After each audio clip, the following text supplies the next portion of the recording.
This is Mike Flood, the representative from Nebraska's 1st District. Recently, the congressman held a town hall in Lincoln, and here's the clip to give you an idea of just how it went. My question is fiscal. With $450 million FEMA dollars being reallocated to open Alligator Alcatraz and $600 million taxpayer FEMA dollars being used to now open more concentration camps and ICE burning through $8.4 million a day to illegally detain people, how much does it cost for fascism? How much do the taxpayers have to pay for a fascist country?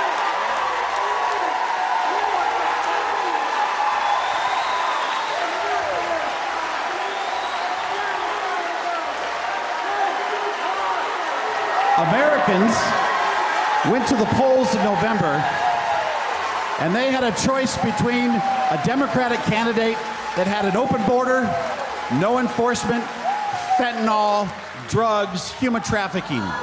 And they had a choice between that and a candidate that said, close the border. So as you can see, these people are unhinged. That is not hyperbole. If your reaction to a politician wanting to crack down on human trafficking and drug trafficking is to boo him and call him a racist, you're a lunatic.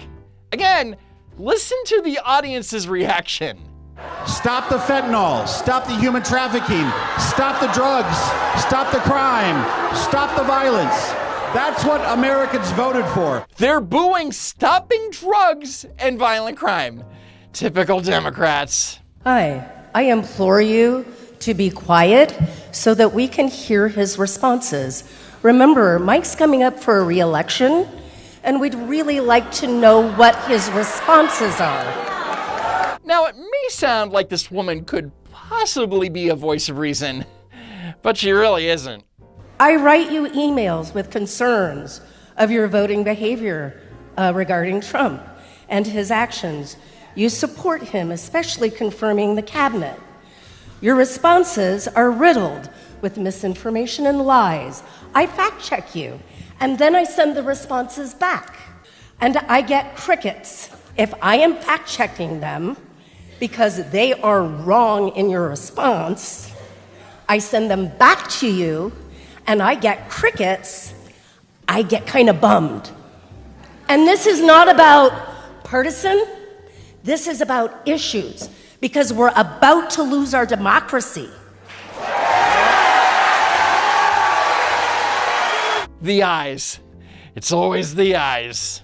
I don't know what emails you sent specifically because There are plenty of them. I'm sure. And here's what I would say to you.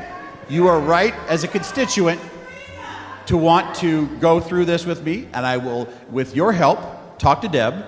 We will go through your emails, and we will go through my responses. You can come to my office, and we will sit down and go through every one of them.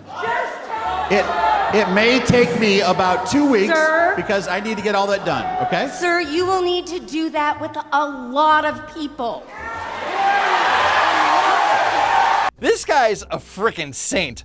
Do you think that AOC or Jasmine Crockett would ever go, well, come down to my office and we'll go through the hundreds of emails that you sent me and we'll discuss every single one of them? Yeah, right. Now, you may have missed it, but this genius accused him of confirming Trump's cabinet picks.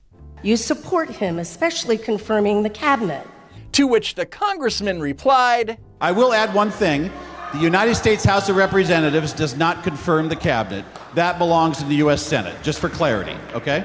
I have a feeling that crazy email lady will never take up the congressman's offer. But if she does, well, good luck with that. So Democrats going to a Republican town hall and being disruptive for the sake of being disruptive is nothing new. But the media could barely hold back their enthusiasm.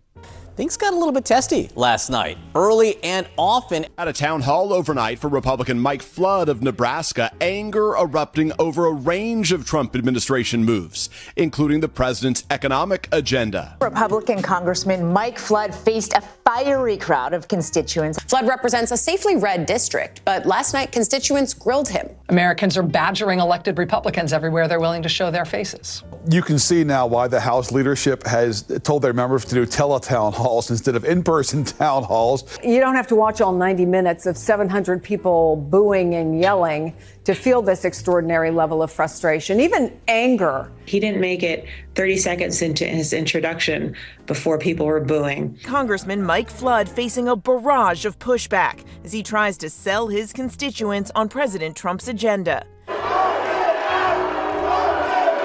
The Nebraska Republican getting an earful for his support of Trump's massive tax and spending bill. The crowd interrupting and jeering him. And if you have any doubts that this was organized or anticipated in any way, let me point out that it probably wasn't a coincidence that Annie Kearney, a congressional reporter for the New York Times, just happened to fly out to a town hall for a little-known rank-and-file congressman from Nebraska. I'm at a concert hall in Lincoln, Nebraska. A town hall with Representative Mike Flood just wrapped up. It was one of the most raucous political events I've ever witnessed. I had never seen a crowd like that for a House member. The line of people to get in was wrapping all the way around the block and then around another block. We didn't make it 2 minutes in before it was heckling and yelling and shouting, and it continued for an hour and a half. I suppose it was an exercise in democracy. But was it, though? Is calling your congressman a fascist really democracy? I have read a dozen or so books on authoritarianism and fascism. You said in Seward that you were not a fascist. Your complicity says otherwise. Have you ever spoken out against this administration and its Project 2025, which is a fascist machine? Fascists don't hold town halls with open question and answer series. First of all, I'd ask you please not to refer it to that monstrosity as the big, beautiful bill. It's the name of the bill, though. When President Biden passed the Inflation Reduction Act, that's what we called it, even though it did the opposite.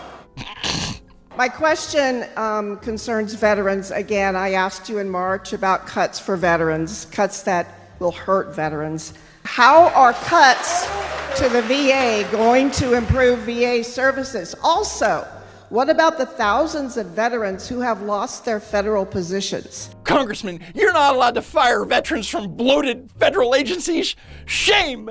Shame! Now, during the town hall, Congressman Flood was very polite overall, but he knew that she was full of it and was happy to push back.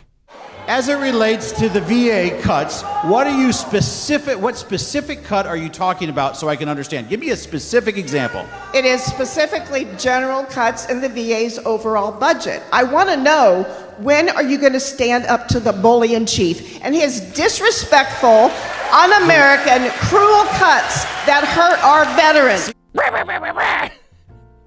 But Congressman Flood seems to actually know what the hell he's talking about, because he proceeded to give a pretty good response. This issue came up in Columbus in May, and I went to the Veterans Secretary. And the system, when we're done, will be better for veterans, it will be more efficient, and we'll have better services. I am confident of that. You cannot cite a specific program because I went to him specifically and said, show me where these cuts are. We went through it. I've got the data. I've got the notes. I've got all the information I need. And I will be very public about showing you what is happening with veterans as soon as I get the opportunity to avail myself of my notes. But I am very confident. President Trump, this Congress, the Veterans Administration, we are working hard for veterans, and we will deliver for veterans. You're working hard for veterans? Boo! Why did you cut SNAP and healthcare research? We do not have unlimited money in the United States. In 2019, our country spent $60 billion on SNAP. During COVID, that number went to $100 billion.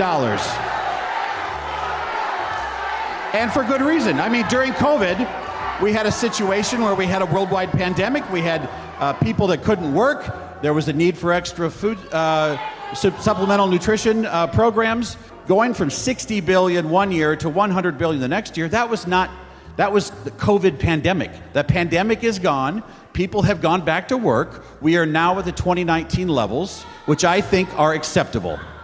And that's a reasonable answer. And I think that the majority of the country would agree because we voted for this and this. If you are able to work and you are able-bodied, you have to work.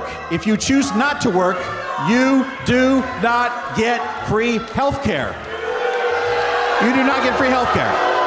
Do you think that people who are 28 years old that can work and refuse to work should get free health care? Thank you for being here, Congressman Flood, but I do have a question. Outside, roughly 10 minutes before we were let in, you went up to me, I shook your hand, I looked you in the eyes, and you immediately pivoted to somebody else to talk to. Why are you unwilling to talk to someone in my age? I'm not. I didn't mean to do that. You immediately pivot, then your gentleman I shook your hand, for God's sakes. Like, you were standing there with some other people. Now you're here. What do you want to talk about? I want to ask, why does it seem like when you make your voting decisions, they're based on capital rather than the working class? Billionaires and corporations got their tax issues enshrined into law forever, but the working class gets a no tax on tips or overtime that only applies to some of us, and now we wind up in a situation where we are. Funded by riches. What a crybaby. He's like, you didn't talk to me. But then when he gets a chance, he basically makes a statement and just walks away. Second, he's complaining the tax cuts for billionaires and corporations are permanent, when in reality, the tax cuts are permanent for everyone. This was a middle-class tax cut. This bill is a middle-class tax cut. It's absolutely true. And I'd also like to point out that he's so angry that no tax on tips and no tax on overtime both expire at the end of 2028. But remember, there isn't a single Democrat in Congress that voted for either of those policies.